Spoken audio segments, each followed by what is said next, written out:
بسم اللہ الرحمن الرحیم۔ ناظرین گرامی، نماز مومن کی معراج ہے۔ نماز ہر مسلمان پر فرض ہے۔ وہ کون سے ایسے لوگ ہیں جن پر نماز فرض نہیں ہوتی؟ پیارے دوستو، بہت سے ایسے لوگ ہیں جن پر نماز فرض نہیں ہوتی، لیکن کیا آپ لوگ جانتے ہیں کہ عورتیں وہ کون سی 3 چیزیں ایسی پہنتی ہیں جن سے عورت کی نماز نہیں ہوتی؟ پیارے دوستو، ہر عمل کا دار و مدار نیت پر ہوتا ہے۔ حدیث پاک میں جہاں پر یہ بات آئی ہے کہ بے شک اعمال کا دار و مدار نیتوں پر ہے، وہاں پر اس بات کا بھی ذکر موجود ہے کہ جس کی ہجرت اللہ تعالیٰ کی ذات کے لیے ہے، اللہ تبارک و تعالیٰ کے پاس اس کی ہجرت اسی طرح درج ہوگی۔ ہر انسان کی نیت کے مطابق اس کا اجر دیا جائے گا۔ اللہ تبارک و تعالیٰ نے سورۃ آل عمران کی آیت نمبر 31 میں ارشاد فرمایا، کہہ دیجئے اگر تم اللہ سے محبت رکھتے ہو تو میری تابعداری کرو، خود اللہ تم سے محبت کرنے لگے گا۔ آپ صلی اللہ علیہ وآلہ وسلم کے بعد کسی شخص پر بھی اللہ تبارک و تعالیٰ کی وحی نہیں آئے گی، کیونکہ آپ صلی اللہ علیہ وآلہ وسلم اللہ تبارک و تعالیٰ کے آخری نبی ہیں۔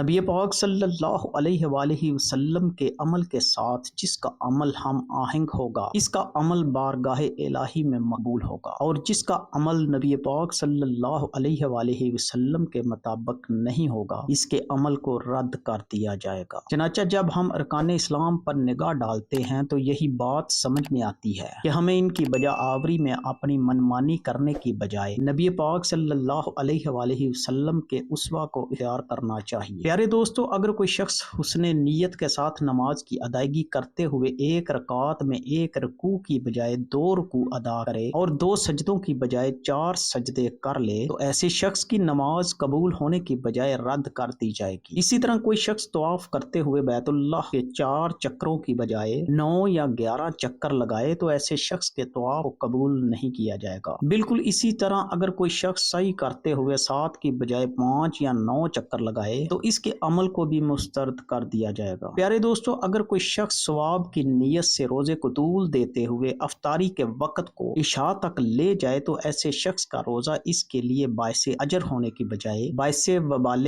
جان بن جائے گا۔ نبی پاک صلی اللہ علیہ وآلہ وسلم کا طرز عمل ہمارے لیے ایک کسوٹی کی حیثیت رہا ہے۔ ہمیں اپنے اعمال کی قبولیت کے لیے آپ صلی اللہ علیہ وآلہ وسلم کی ذات سے ہمہ وقت رہنمائی حاصل کرتے رہنا چاہیے۔ جو شخص آپ صلی اللہ علیہ وآلہ وسلم کی ذات سے رہنمائی کا طلبگار ہوگا اور آپ صلی اللہ علیہ وآلہ وسلم کے اسوہ پر چلنے کی کوشش کرے گا، اللہ تبارک و تعالیٰ اس کے اعمال کو قبول و منظور فرمائے گا۔ پیارے دوستو، قرآن پاک میں نبی پاک صلی اللہ علیہ وآلہ وسلم کی مخالفت کرنے والوں کے لیے کڑی وعید سناتے ہوئے سورہ نور کی آیت نمبر 63 میں ارشاد فرمایا گیا، بس ان لوگوں کو ڈر جانا چاہیے جو نبی پاک صلی اللہ علیہ وآلہ وسلم کے امر کی مخالفت کرتے ہیں کہ وہ فتنے کا نشانہ بنے یا ان کو دردناک عذاب دیا جائے گا۔